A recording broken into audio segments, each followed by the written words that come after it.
आप समझ सकते हैं कि 1848 ईस्वी में इस गेट को लगाया गया था और लकड़ी का गेट बना हुआ है ये।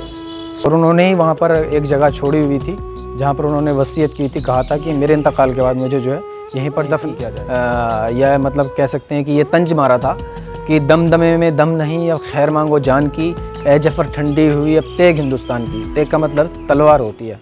अंग्रेज़ों ने जो है उनको एक थाली में उनके दोनों बेटों के सर ला करके रख दिए, तो उन्होंने अपने बेटों के सर देखकर कहा। हेलो दोस्तों, नमस्कार, आदाब, अस्सलाम वालेकुम। तो कैसे हो आप सब? उम्मीद है कि आप सब बढ़िया होंगे। तो स्वागत है आपका फिर से एक नए व्लॉग में। तो दोस्तों आज मैं आ गया हूँ जफ़र महल। जैसे कि मेरे पीछे आप देख रहे हो, जफ़र महल का गेट है, एंट्रेंस गेट है इसका। तो दोस्तों आज आपको शेयर कराने वाला हूँ जफ़र महल की। तो चलिए व्लॉग स्टार्ट करते हैं और अंदर चलते हैं इस महल के। ये जो एक 3 मंजिला दरवाज़ा है महल का, जो कि मेन एंट्री गेट यही है इस महल का। तो इसको जो है 1848 ईस्वी में बहादुर शाह जफ़र ने बनवाया था। तो दोस्तों ये जो छोटा सा गेट है इसके अंदर से ये खुला हुआ है और बाकी जो पूरा दरवाज़ा है वो जो है अभी बंद है। और एक इंटरेस्टिंग चीज़ मैं आपको बताता हूँ कि ये गेट जो है ना, ये लकड़ी का है और आप देख सकते हो इसकी कितनी मोटाई है।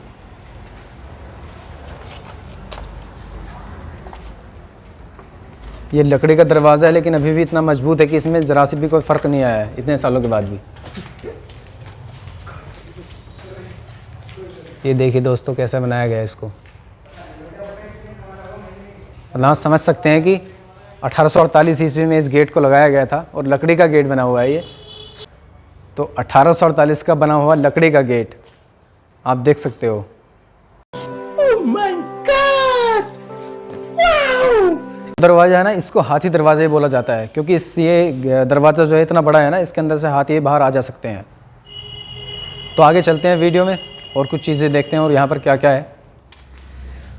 दोस्तों ये किला जो है मुग़ल दौर का आखिरी किला है और इसके बाद मुग़ल जो है कोई भी इमारत या कोई भी किला नहीं बना सके थे और इसके बाद ही जो है मुग़ल सल्तनत भी ख़त्म हो गई थी। तो जैसे कि आप सभी को मालूम है कि 1857 की क्रांति जो अंग्रेज़ों के ख़िलाफ़ छिड़ी थी, उसकी शुरुआत मुग़ल बादशाह बहादुर शाह जफ़र ने ही करी थी और इसमें उनको काफ़ी नुकसान भी हुआ था। काफ़ी नुकसान किया। इसके बाद जो मुग़लों की हुकूमत और मुग़लों की सल्तनत पूरी तरह से ख़त्म हो गई थी और जो मुग़ल बादशाह बहादुर शाह जफ़र का जो ख़ानदान था उसको अंग्रेज़ों ने जो है मार दिया था। उनकी बीवी बच्चों और पोते पोतियों को मार दिया था और जो उनके बेटे थे मुग़ल बादशाह बहादुर शाह जफ़र, उनके 2 बेटे जो थे उनको हुमायूं टॉम्ब से गिरफ़्तार कर लिया था। जब वो अंग्रेज़ों से एक लड़ाई के बाद हुमायूं टॉम्ब में जाकर के छिप गए थे तो वहाँ पर जो है अंग्रेज़ों ने उनको गिरफ़्तार कर लिया था। तो अंदर चलते हैं। जफ़र महल जो है ये मेहरौली में है, कुतुब मीनार के पास में ही है और इसी के पास में ख्वाजा बख्तियार कोकी रहमतुल्लाह अलैह की दरगाह भी है। और यहाँ पर आप देखोगे तो चारों तरफ जो है इसके घर बन चुके हैं। काफ़ी एरिया इसका जो है वो अतिक्रमण हो चुका है, मतलब घिर चुका है। तो यहाँ पर ज़्यादा बड़ा ये किला जो है ज़्यादा बड़ा बचा नहीं है।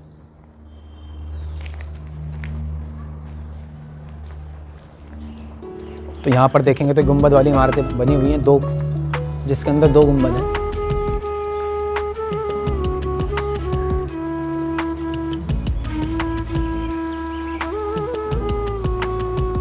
और यहाँ से जो है ये ऊपर जाने का रास्ता है गेट के। मैं कोशिश करता हूँ ऊपर जाने की।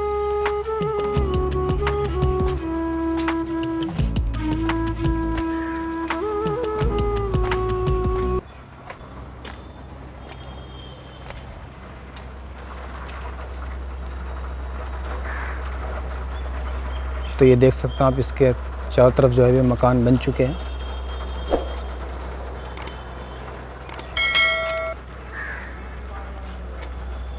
और एक के सामने मस्जिद है, उधर देखोगे तो आप कुतुब मीनार भी आपको चमक रहा है। थोड़े से फासले पे है लेकिन जब यहाँ पर आएंगे तो आपको घूम के आना पड़ेगा। ये देखें यहीं से कुतुब मीनार भी चमक रहा है। तो दरवाजे की ऊपर की मंजिल है, यानी कि ये फर्स्ट फ्लोर है, उसके ऊपर 2 फ्लोर और हैं। तो यहाँ पर आप देख सकते हो। यहाँ से नीचे जा रहे हैं और आगे चल रहे हैं मस्जिद में। और मैं आपको यहाँ पर वो जगह भी दिखाने वाला हूँ जहाँ पर कि मुग़ल बादशाह बहादुर शाह जफ़र ने जहाँ पर उन्होंने वसीयत की थी कि मेरे इंतकाल के बाद मुझे यहीं पर दफन किया जाए, जहाँ पर उनके ख़ानदान के जो लोग थे उनकी कब्रें भी मौजूद हैं। जैसे कि अकबर शाह द्वितीय और उनके जो ख़ानदान के लोग थे, मुग़लों के जो ख़ानदान के लोग थे, उनकी कब्रें वहाँ पर मौजूद हैं।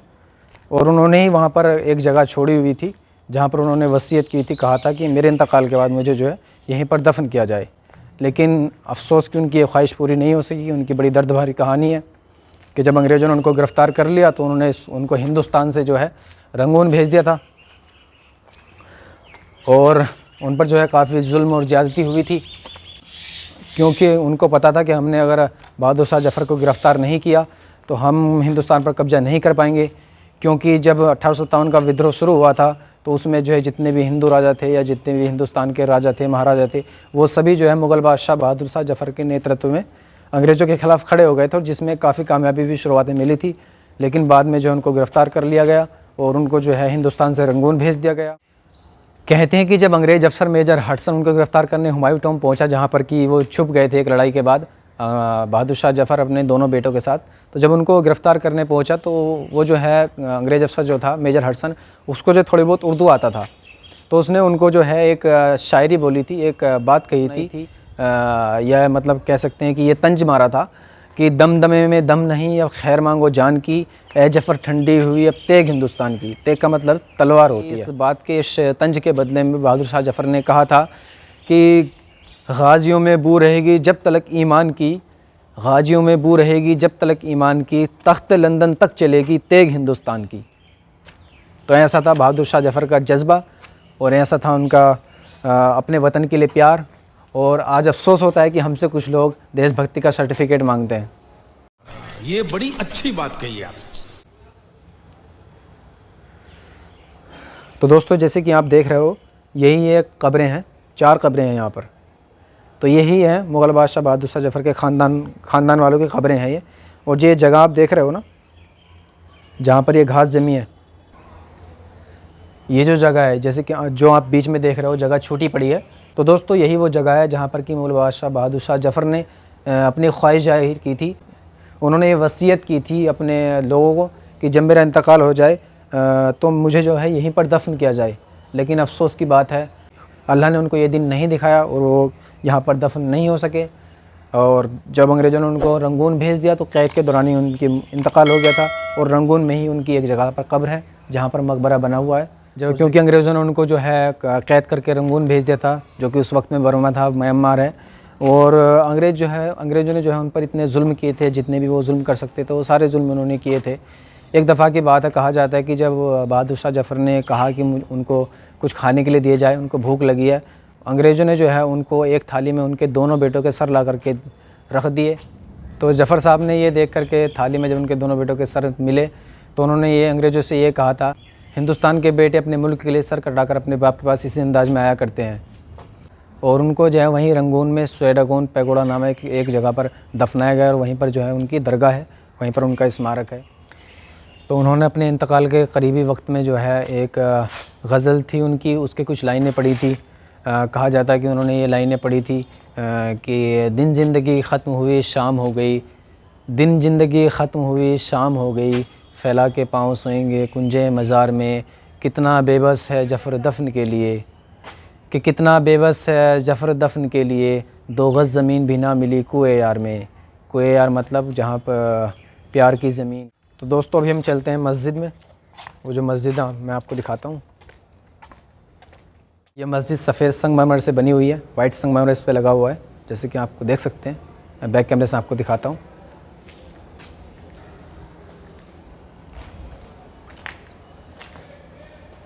ये देखें, यहाँ पर सफ़ों के लिए भी मतलब किस तरह से डिज़ाइन दिया गया है। ये 3 सफ़ों की यहाँ पर जगह है। उनका उस ज़माने में आर्किटेक्चर डिज़ाइन कैसा था देखिए। यहाँ पर ये एक सफ़ हो गई, ये दूसरी सफ़ हो गई और ये तीसरी सफ़ है।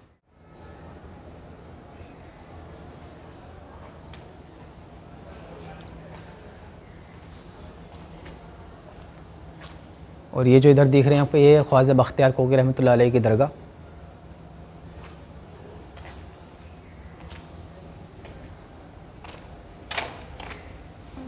इसके ऊपर चलते हैं, ये देखें।